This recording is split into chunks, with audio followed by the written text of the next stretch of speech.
I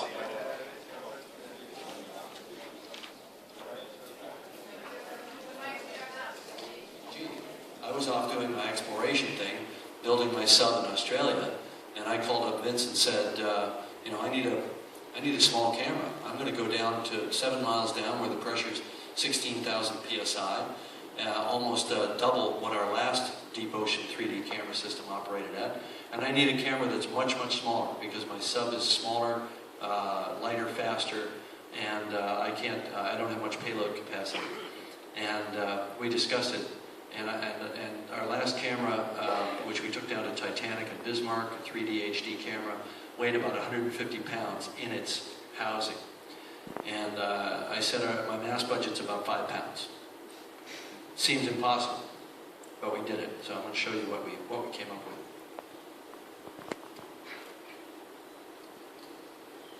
So this replaces that big 150-pound camera. So part of the weight of this thing right here is just this boss that mounts it onto the panitil. So kind of ignoring that, the rest of it's about 4.5 pounds. And this is capable of withstanding the pressure at 36,000 feet. And then some. But you can't go any deeper than that unless you take a backhoe down with you. So, and this camera performed very well. And this is the housing, obviously. This is what goes outside the sub. The camera itself is this, which is a 1080, 1920, 24p HD camera that includes the fiber converter on board. So the only thing that comes, you give it voltage, and you take a fiber signal, HD SDI signal out on fiber out the back. That's a pretty amazing piece of technology right there. And we see a lot of application for this in our sports applications, helmet cams, inside race cars, motorcycles, MotoGP, all kinds of things. This will be a solution. Now, I'm going to run a clip for you in a minute from the Deep Sea Challenge project. And you'll see some shots of me inside the sub at depth, down there at 27,000 feet, at 36,000 feet, and so on. We shot with 2 of these side by side inside a sphere that had an internal diameter of 42 inches, so this big. And that was me in there, along with all the hardware, the recording gear. It was essentially a remote unit, remote studio on the bottom of the ocean, 7 miles down, that allowed me to record 4 exterior HD feeds, 1 interior 4K feed, and 2 interior HD feeds into a rack of drives that were custom drives built for us by Samurai, and the entire rack was about this big, right there, and it had about 7 or 8 hours total record capacity.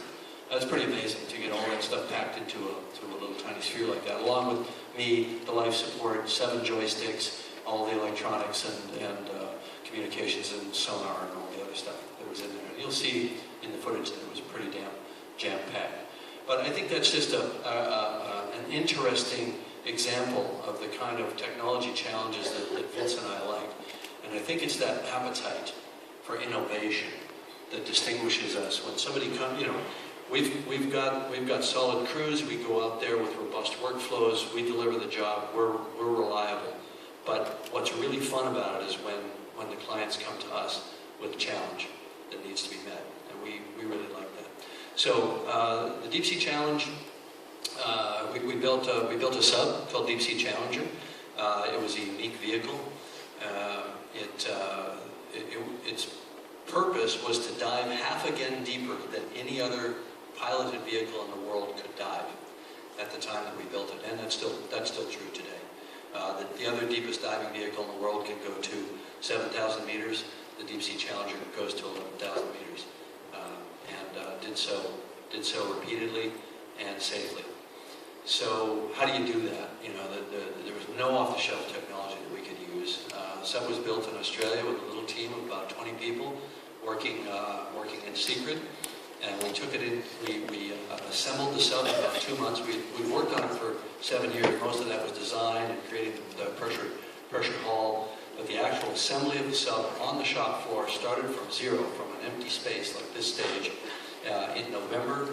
And by the end of January, we took it to sea at Dover.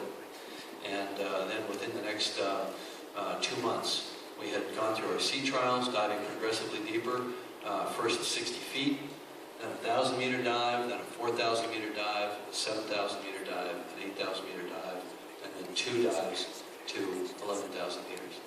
And that was a really exciting kind of supercharged time where we're working with prototype technology. The engineers that built the sub went with us into the field to operate it, and most of them had never worked on a sub before. They came from aerospace, or the guy that designed the battery system made batteries for electric buses, things like that. And none of them had been to sea before, except myself and about 2 other people on the team. But it was a family, it was an integrated unit.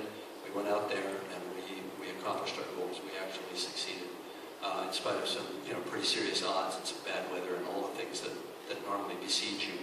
So we'll run the clip.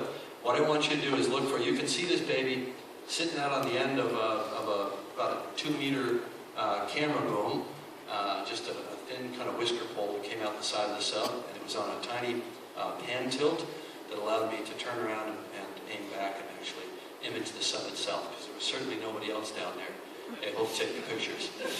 Some of the images that you see of the sub at depth, where the camera's farther back, were shot from an ROV in shallower water at about 1,500 meters. And as I said before, the images of me on the inside were done with just the bare bones, little tiny, nano camera there. Okay, let's take a look at the clip.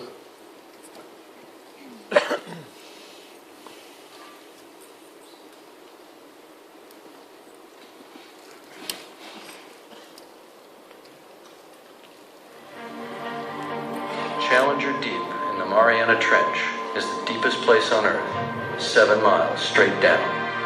The trench could fit Mount Everest with 5 Empire State Buildings stacked on it, and room to spare. Yet more people have landed on the moon than have seen this mysterious and treacherous underworld. Going there is not hard. You just sink. Getting back, that's the tricky part. But I believe this machine can do it. And today, we push the limits of discovery. A dream that began